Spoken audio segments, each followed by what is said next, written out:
Boa noite a todos. Senhor Jesus, mais uma vez aqui reunidos em Teu nome, nós te rogamos que nos ampare e nos fortaleça. Que o Teu amor infinito nos envolva a todos nós e que o Teu equilíbrio se faça presente em nossas almas. Que a Tua paz esteja presente em nossos corações e que a fé nos conduza pelos caminhos desta jornada. Da última vez que eu estive nesta tribuna, num dia de terça-feira e nesse horário, há algum tempo atrás, mais ou menos uns 20 minutos depois de eu ter iniciado a minha fala, alguns de vocês, se é que estavam presentes, estavam se perguntando se tinham vindo ao lugar certo, se tinham vindo a uma casa espírita ou a uma aula de biologia. Por que uma aula de biologia? Alguém que estava aqui se lembra desse slide? Então, naquela noite eu falava sobre educação em saúde, educação para a saúde. E depois de algum tempo de eu ter iniciado a minha fala, vocês estavam se perguntando se realmente estavam numa casa espírita. Hoje eu vou repetir a façanha. Vou tentar fazer vocês novamente acharem, pelo menos nos primeiros minutos da minha fala, que vocês estão no lugar errado. Que vocês não vieram a uma casa espírita para ouvir uma preleção espírita. Companheiros, tem um alarme disparado aqui de um Fiesta Prata, placa 9446. Fiesta Prata, placa 9446. O alarme está acionado. Por favor. Olha. A justiça, a providência divina já vai acionar daqui a pouco. Bom. Só que hoje eu não vou falar de biologia, tá? Hoje eu vou falar de direito.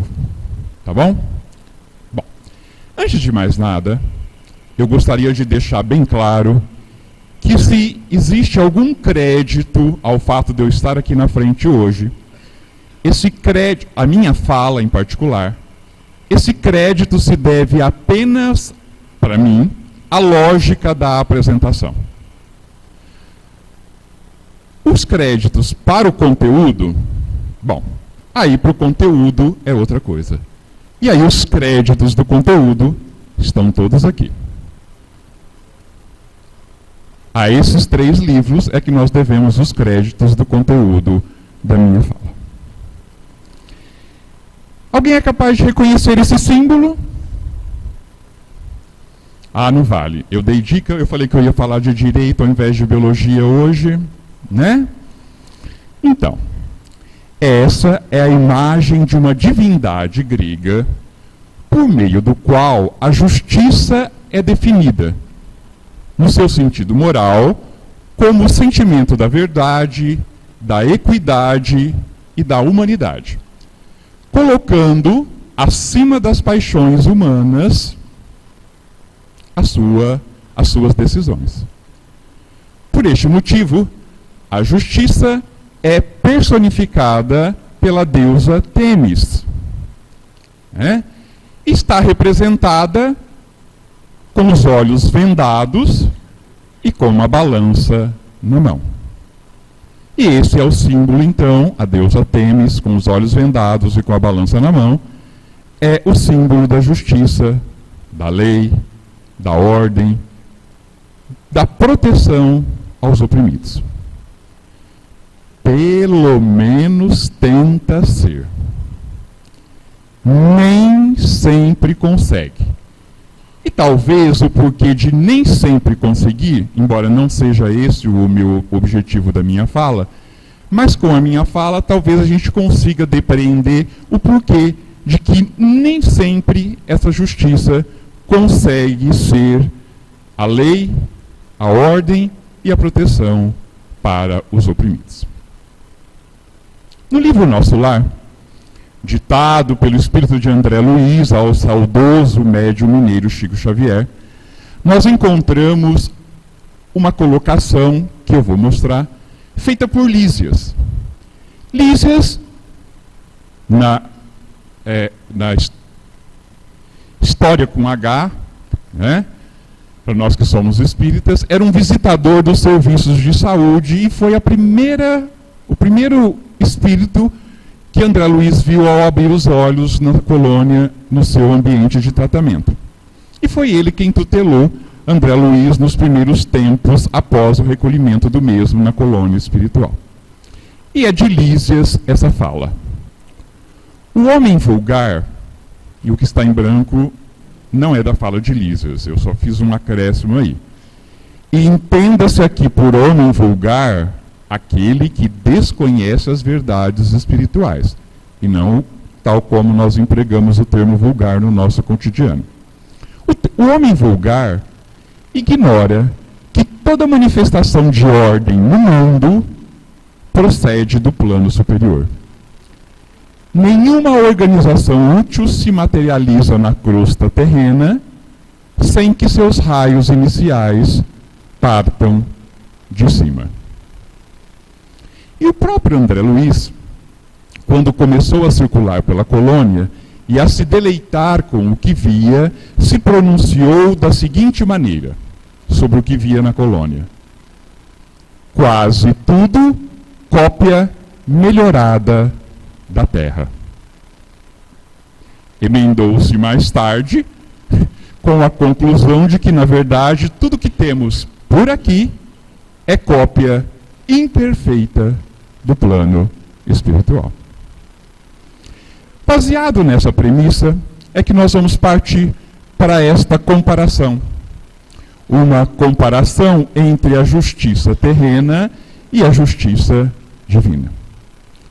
Não com o propósito de demeritar a justiça terrena, que tem lá a sua importância na regulação da vida em sociedade, mas que está ainda muito, muito, muito aquém da justiça divina. Mas a nossa comparação, sem nenhuma depreciação à justiça terrena, tem como objetivo exaltar a justiça divina. Para quê? Para que possamos nos entregar confiantes à mesma, para que questionemos menos, para que soframos menos. Repito, para nos entregarmos confiantes à justiça divina. Tão confiantes como um bebê que se joga no regaço da mãe a qualquer distância, sem a menor preocupação de uma possível queda. Entre os homens, o criminoso é enviado a penas cruéis, seja pela condenação à morte, o que não é permitido pela legislação brasileira, ou a sofrimentos prolongados. A providência? Não. A providência corrige amando. Não encaminha os réus a prisões infectas e úmidas. E assim nós vamos selecionar alguns quesitos para fazermos essa comparação. Porque se a gente fosse comparar item por item, nós passaríamos aqui o resto da noite e, quiçá, o resto da semana. Então nós selecionamos alguns itens para iniciar essa comparação. E o primeiro item é o julgamento.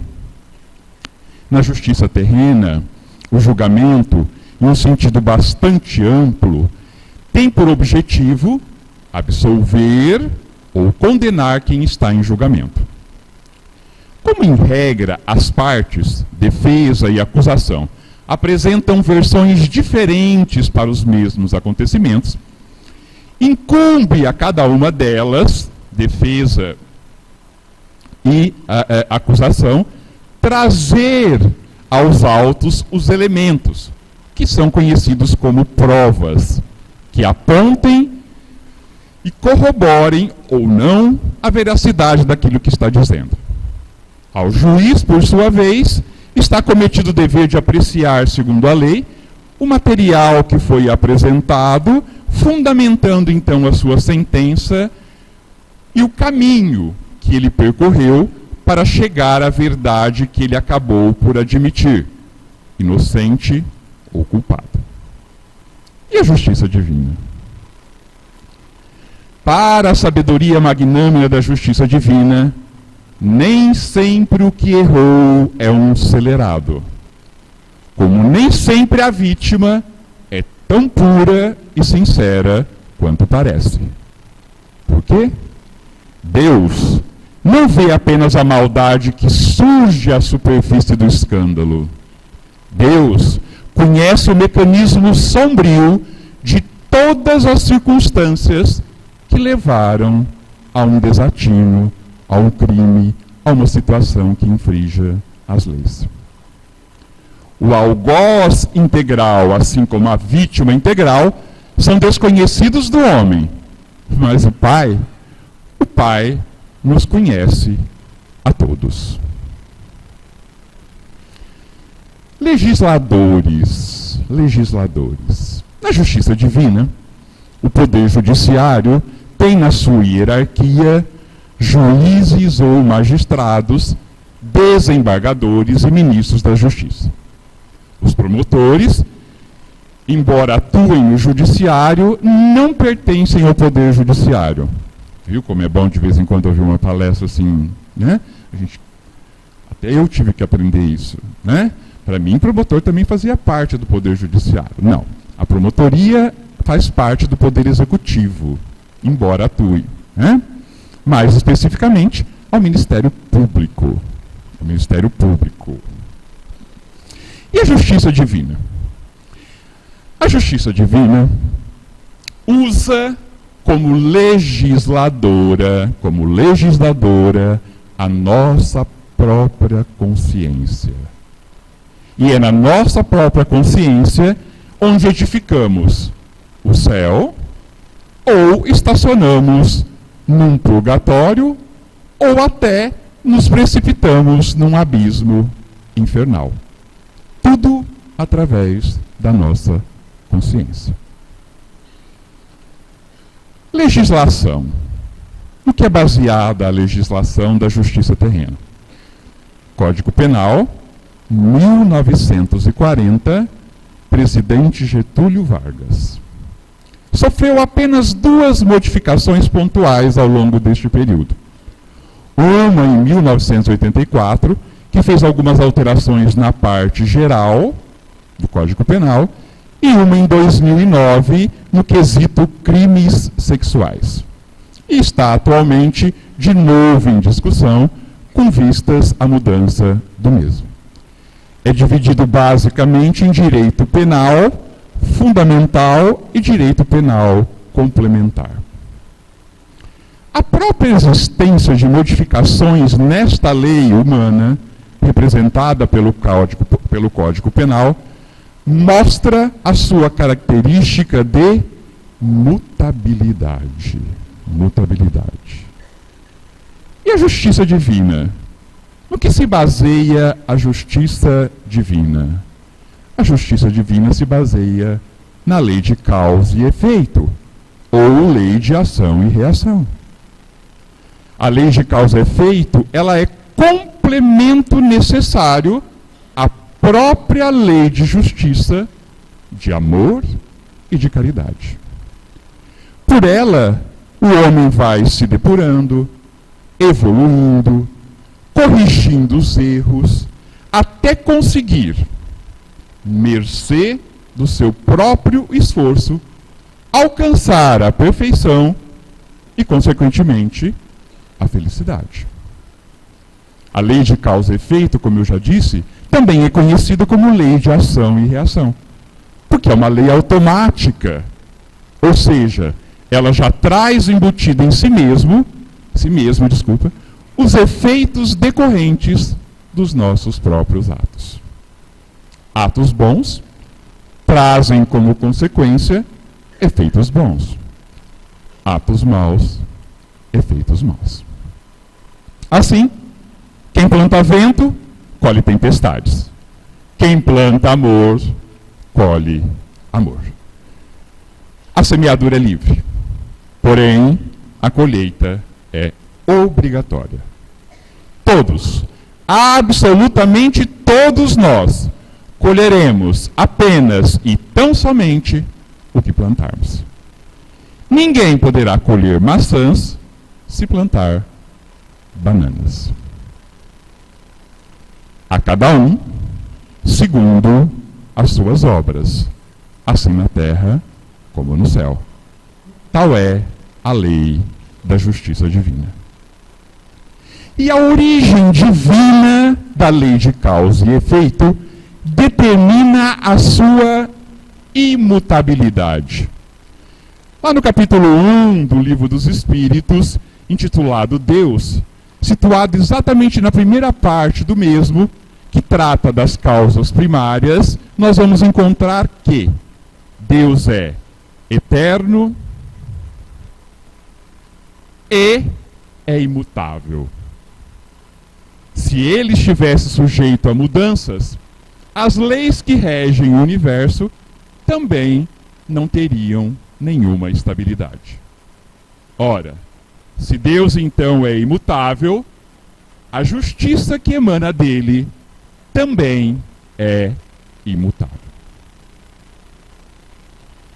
Mas lá também diz que Deus é único, é todo-poderoso, é soberanamente justo e bom.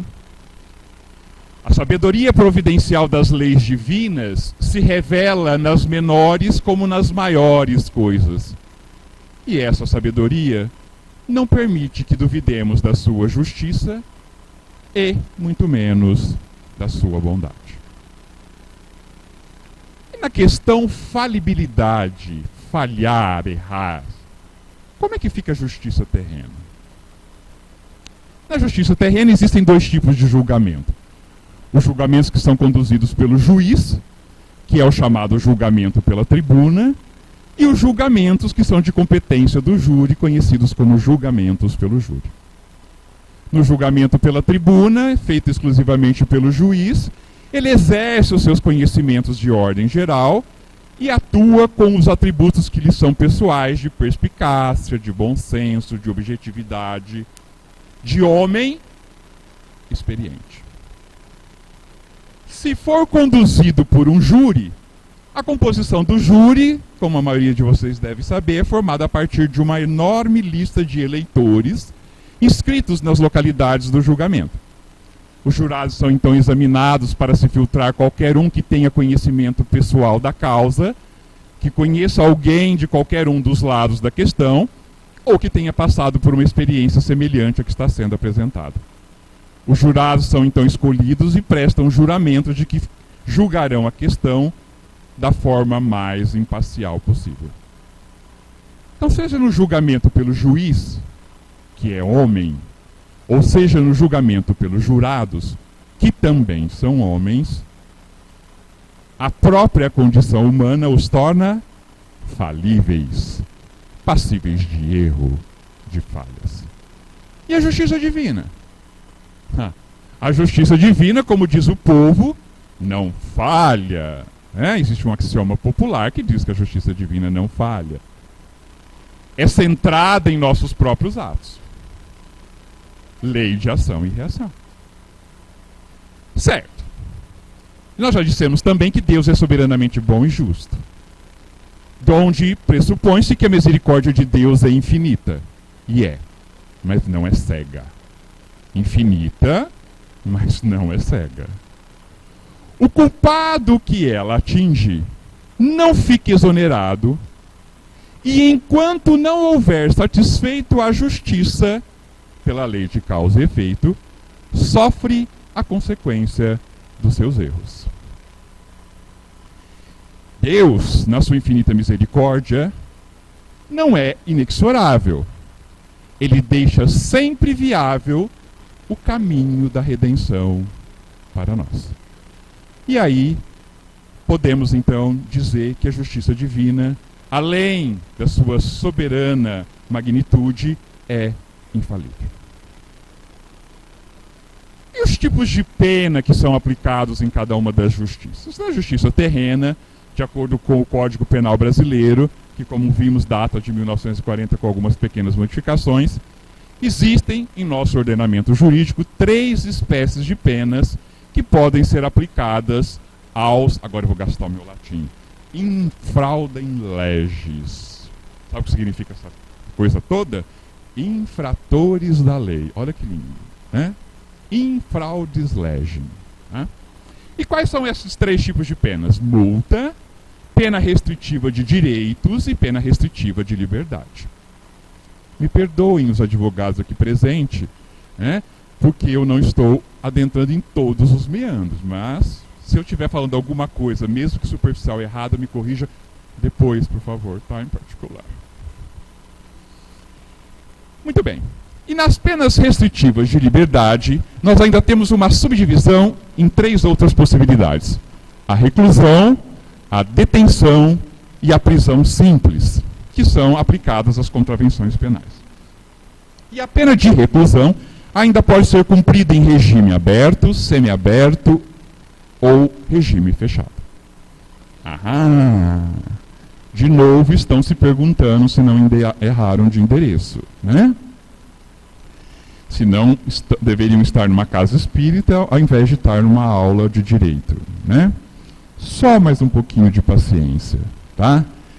Eu respondo que vocês não estão no lugar errado dizendo o seguinte, que todas as menções que eu estou fazendo aqui, as ordenações jurídicas já feitas ou ainda a serem feitas, têm como objetivo mostrar os tipos de regimes que podem ser aplicados aos infratores da lei, para compará-los com os tipos de regimes que são aplicados aos infratores da lei divina.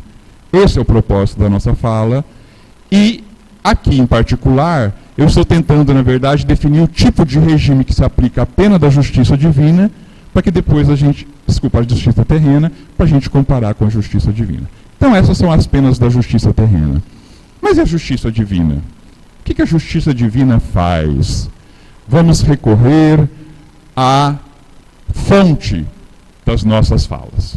O Pai, o legislador divino, identifica as necessidades de seus filhos e reúne-os na terra, periodicamente pelos laços de sangue ou na rede de compromissos edificantes, a fim de que aprendam a lei do amor entre as dificuldades e as dores do destino, com a bênção do temporário esquecimento.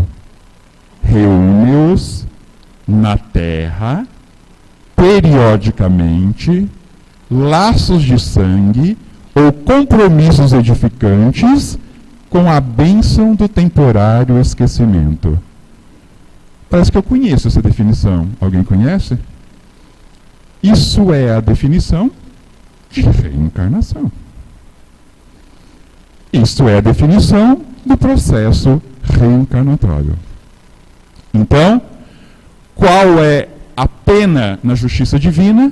Se é que se pode chamar de pena, né? E a gente já vai ver por que não dá nem para chamar de pena, né? É o processo reencarnatório.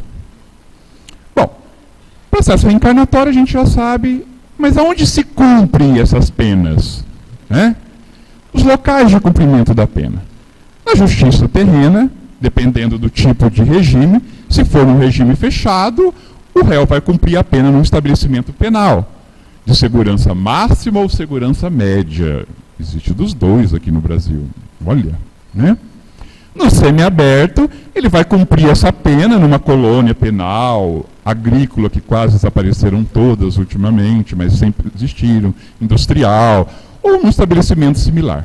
E no regime aberto, o réu trabalha ou frequenta cursos em liberdade durante o dia, atentem para isso, durante o dia, e à noite se recolhe às casas de albergados ou similares, assim como nos dias de folga.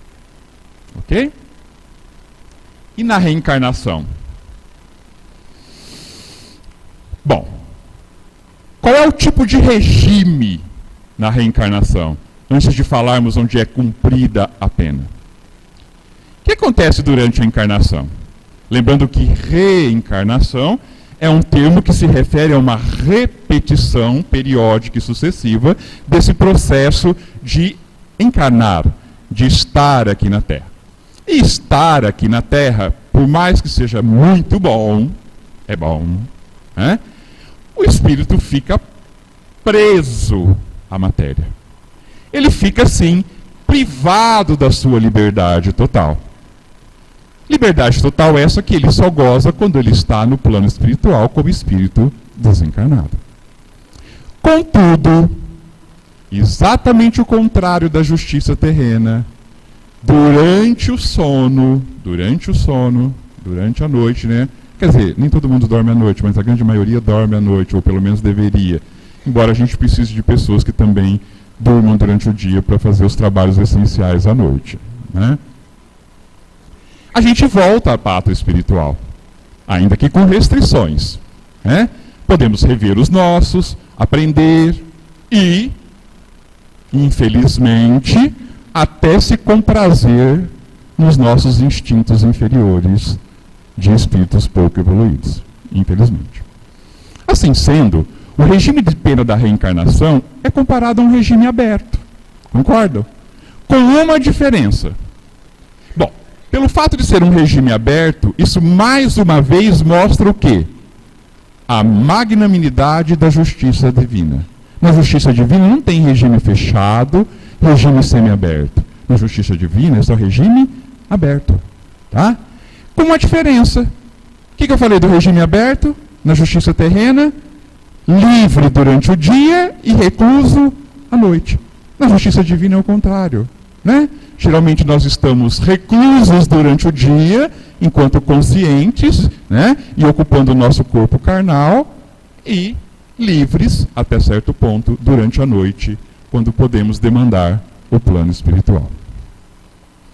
E durante muito tempo, acreditou-se que o local... Então, o processo reencarnatório é um regime aberto. Durante muito tempo, acreditou-se que o local destinado ao cumprimento da justiça divina era um tal de inferno, né? O conceito de céu e inferno sofreu grandes modificações com o advento da doutrina espírita, né? Já não se entende mais por céu uma região onde a felicidade plena e inteira, e por inferno um lugar de atroz sofrimento. A cada nova existência, nós aprendemos que a vida vai seguindo, triunfante em todos os seus domínios. O inferno está em toda parte, onde quer que haja almas em sofrimento. E o céu está também, na mesma proporção, em toda parte, onde quer que haja almas felizes. Com a doutrina reencarnacionista, sabemos então que o local de cumprimento da justiça divina são as diversas moradas na casa de meu Pai. E no nosso caso, a Terra. Terra que hoje não é muito diferente dos locais destinados ao cumprimento de penas da justiça terrena. Contudo, é imperioso lembrarmos que a Terra é oficina sagrada e que ninguém a menosprezará sem conhecer o preço do terrível engano a que submeteu o próprio coração. É um erro supor que a Terra será sempre um vale de lágrimas. Ela é hoje um planeta de expiações e de provas. Abriga em seu seio espíritos, como nós, muito imperfeitos ainda. E a situação caótica que vemos no mundo nada mais é do que a colheita coletiva daquilo que estamos fazendo. Estamos fazendo. Colheita coletiva do que estamos fazendo. Atos repletos de egoísmo, de desamor, que temos feito ao longo da nossa caminhada pela fieira das reencarnações. Mas um dia, com toda certeza, aprenderemos com os nossos próprios erros E aí, colocaremos em nossos corações o Evangelho de Jesus. Aprenderemos a nos amar e, colocando esse amor na frente de todos os nossos atos, mudaremos o mundo. E construiremos aqui na Terra um planeta maravilhoso, habitável, fraterno, saudável e feliz. Um mundo de regeneração. Dos encarregados de acompanhar a pena na justiça terrena, no Brasil, hoje existe uma divisão, não sei em que proporções, mas houve um tempo em que todas as prisões eram administradas pelo poder público. Hoje nós já temos uma divisão, eu não sei em que proporções exatamente, mas as prisões são administradas tanto pelo poder público quanto pela iniciativa privada, né? E lá existem os chamados agentes penitenciários, homens e mulheres. E, além dos agentes penitenciários que trabalham nesses estabelecimentos prisionais, existem também os carcereiros, que são policiais civis, que são os encarregados de uma custódia temporária de um preso em celas, né, enquanto se processa as etapas iniciais dos procedimentos. Após o fim dessa etapa inicial, os presos são encaminhados aos chamados Centros de Detenção Provisória, CDP, para julgamento, e aí, finalmente, se condenados, são transferidos para as penitenciárias. E, a título só de esclarecimento, existe um movimento nacional, capitaneado pelo Conselho Nacional de Justiça, para acabar com as carceragens, que são os locais de tutela da Polícia Civil, e substituí-las apenas pelos Centros de Detenção Provisória. Então, os encarregados do acompanhamento da pena na justiça terrena ficam a cargo dos agentes penitenciários ou dos carcereiros, que são policiais civis. E na justiça divina? Na justiça divina. Na justiça divina, os encarregados de acompanhar a pena são espíritos protetores, de ordem elevada, que estão sempre próximos e velando por nós. A todo momento eles nos inspiram com seus bons conselhos. E aí, depende sempre, única e exclusivamente de nós, para que a sua presença e as suas boas instruções possam nos alcançar.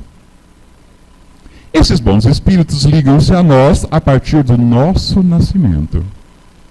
E se acham ao nosso lado por ordem de Deus.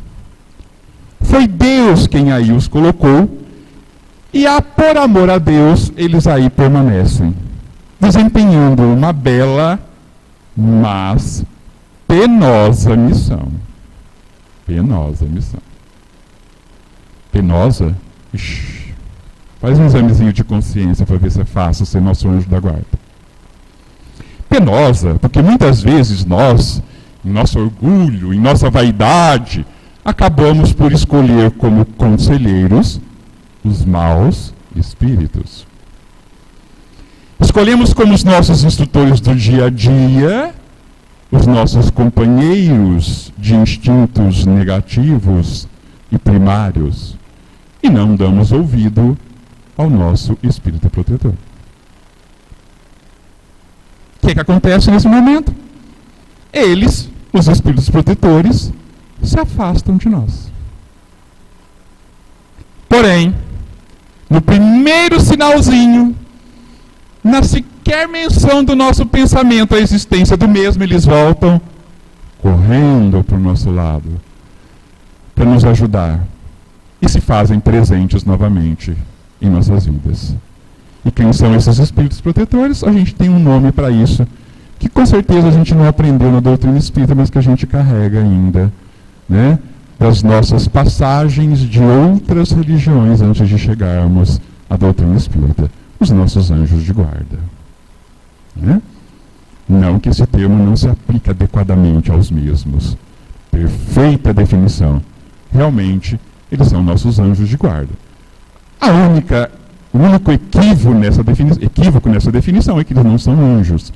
Porque daquilo que aprendemos, anjos são espíritos que já alcançaram o grau máximo de evolução. E eles não o são. São espíritos, sim, com certeza mais evoluídos que nós, mas não que ainda que já tenham alcançado o grau máximo de evolução. E o perfil, ou o olhar, ou a maneira como esses encarregados de zelar pelas penas olham para aqueles que estão no processo de cumprimento de uma pena. Isso também é bem diferente. De um modo geral, na justiça terrena, e aqui não vai nenhum demérito, mas sim, se isso se deve ao fato de que também são homens, espíritos em evolução, falíveis e que muitas vezes trabalham em condições de trabalho subhumanas. Então isso não é um demérito. Porém, é preciso que nós digamos que, de um modo geral, esses indivíduos são, no mínimo, na sua maioria, alheios ao sofrimento dos que ali se encontram. Sabe por quê? Por uma razão muito simples. Porque a maioria deles acredita que realmente quem está ali é merecedor de todo o sofrimento pela qual a pena impõe ao mesmo. Então não é por maldade. É porque ele acredita piamente que quem está ali fez por merecer cada um dos sofrimentos que é infringido. Claro que muitas vezes isso não se restringe a isso. E alguns deles, infelizes ainda, acabam por colaborar para exacerbar os sofrimentos desta pena, né? De novo, como eu disse, acreditando que ainda é pouco, né, para a pena que está sendo imposta àquele indivíduo. Tá? Então, se não são alheios, como a grande maioria, ao sofrimento do próximo, ao sofrimento do encarcerado, do réu, ainda em algumas situações se tornam como verdadeiros malfeitores, por desconhecimento. E a justiça divina? A justiça divina. Os sofrimentos e as tristezas pelas quais nós passamos durante o nosso período reencarnatório aqui na Terra são percebidos pelos espíritos protetores. Porém, eles veem isso de uma outra maneira. Veem esses sofrimentos pelas quais nós passamos sob uma outra ótica, de um outro ponto de vista. Eles sabem que esses sofrimentos são úteis e necessários ao nosso progresso. Principalmente se suportados com resignação. E o que os entristece não é nos ver passar pelas dificuldades. O que os entristece é a nossa falta de ânimo, serenidade e resignação para passarmos por estas provas. Ainda lá no livro Nosso Lar de André Luiz, né, o próprio André Luiz se refere à sua situação de devedor da justiça divina da seguinte maneira: não me defrontavam tribunais de tortura, nem me surpreendiam abismos infernais. Contudo, benfeitores sorridentes comentavam-me as fraquezas, como quem cuida de uma criança desorientada, longe das vistas paternas. Benfeitores sorridentes, comentando as fraquezas, como quem cuida de uma criança desorientada, longe das vistas paternas. Então, os nossos carcereiros da justiça divina são benfeitores sorridentes. Estou acabando. E os direitos de quem cumpre pena? Também tem diferença? Na justiça terrena são vários. Tem direito a contato com o advogado, tem direito a visita íntima, tudo é regulado pelo poder mesmo, né? Tem direito a lazer, proteção à sua integridade física, psíquica e moral, visita dos familiares, higiene íntima, assistência religiosa, direito a uma amamentação, banho de sol. Então são muitos os direitos. Muitos. E na justiça divina? A justiça divina, apesar de toda essa gama de direitos assegurados pela justiça terrena, o que a gente pode ver é que tais direitos, apesar de muitos, ainda são restritos. Restritos e nem de longe se assemelham aos direitos da pena estabelecida pela justiça divina. Sabe por quê? Os direitos da pena estabelecida pela justiça divina são todos instituídos pelo livre-arbítrio. Olha a justiça divina. Nós temos todos os direitos do mundo. Livre-arbítrio, ou livre-alvédrio, é o poder que a pessoa tem de escolher suas ações. Lembrando que pela lei de ação e reação, a cada ação, a cada escolha, uma reação. A cada semente plantada, uma colheita obrigatória. Existe possibilidade de progresso durante a pena? Estando preso, encarcerado, o réu pode progredir? Pode, até aqui na justiça terrena. Trabalhos, cursos e até curso superior. Claro que na dependência exclusiva de quem? Do próprio condenado. Portanto, pode ser evitável. Né? Só vai ocorrer se ele assim o quiser. E na justiça divina? Lembrando também que na justiça terrena, o indivíduo pode até se comprometer ainda mais, dependendo do seu comportamento em cárcere, e comprometer ainda mais a sua pena. E na justiça divina? Também é evitável. Por que é evitável? Livre-arbítrio. Não foi isso? Nós não somos dotados do livre-arbítrio, então nós também podemos evitar o nosso progresso. Mas existe uma lei de origem divina também, chamada lei do progresso. E essa lei do progresso dá a toda a alma o direito e a possibilidade de adquirir os benefícios que lhe faltam. Tudo é facultado ao espírito através do livre-arbítrio. E aí ele pode se despojar do mal e adquirir o bem através de virtudes e progressos. E isso é facultado a todas as criaturas, com uma diferença. A lei do progresso, ela é inexorável. A gente pode demorar séculos e séculos e séculos, mas nós sempre iremos evoluir. E uma outra diferença fundamental: regredir nunca. Na justiça divina, nós não regredimos. Não regredimos de condição espiritual. Cuidado que eu não estou falando de regredir de condições de reencarnação. Né? Hoje com um corpo perfeito, abuso disso na próxima, faltando alguma coisa. Mas isso não é regredir. Isso é cercear ou colaborar para a gente se melhorar mais rápido. Mas em termos de condição espiritual, nunca regredimos durante a justiça terrena, a divina. E por fim, a redução da pena. Na justiça terrena existe isso sim, devidamente legislado pelo Código Penal, e essa redução pode ocorrer com uma diminuição em dias, meses ou anos. Isso, atualmente são 3 as hipóteses previstas no nosso Código Penal que reduzem a duração da pena. A frequência à escola, o trabalho, e para cada um deles, obviamente, tem um tempo aí que eu não vou entrar no mérito. A frequência à escola, o trabalho, e a prisão cautelar, que é o tempo que o indivíduo ficou preso antes de receber a pena definitiva. Seja como for, ganha o preso com essas medidas e ganha a sociedade. Já que o tempo ocioso em um sistema de reclusão fechada poderá dar a esse indivíduo melhores oportunidades quando ele ganhar a liberdade, com um diploma, com uma profissão, ou com um melhor conhecimento de alguma área, para que ele possa ser mais facilmente reintegrado à sociedade. E esses privilégios apenas não se aplicam aos devedores de pensão alimentícia. Curioso, né? Cuidado, né? Não vamos ficar devendo pensão alimentícia, porque esses regalias aí não se aplicam aos devedores de pensão alimentícia. E na justiça divina? Não precisa nem falar, né?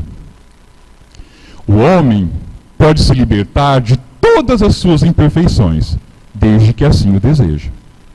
Consequentemente, ele pode anular os males consecutivos e assegurar futuras felicidades através de boas obras, de boas ações.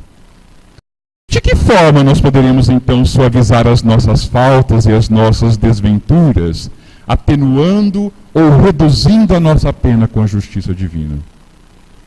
E aí é o caso onde o arrependimento, a expiação e a reparação constituem as 3 condições necessárias para que possamos apagar os traços de uma falta cometida contra a justiça divina e suas consequências.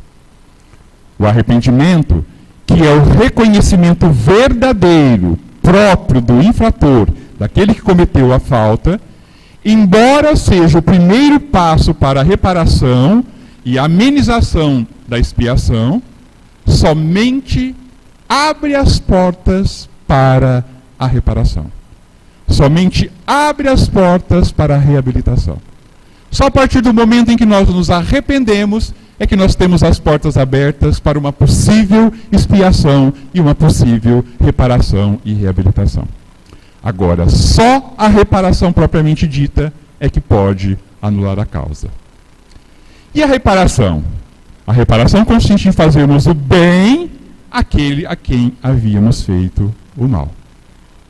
E quem não repara seus erros por má vontade ou por fraqueza, haverá de em outra existência conviver com as mesmas pessoas em condições voluntariamente escolhidas, de modo a fazer-lhes tanto bem quanto mal que se tenha lhe feito.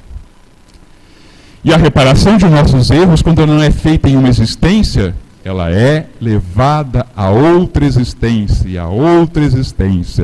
e só será efetivada com a aceitação kármica pelo perdoado. Não por quem perdoa, pelo perdoado. E se nós não temos, por enquanto ainda, a oportunidade de fazer o bem àqueles a quem fizemos o mal, façamos aos outros irmãos nossos. Porque assim, não podemos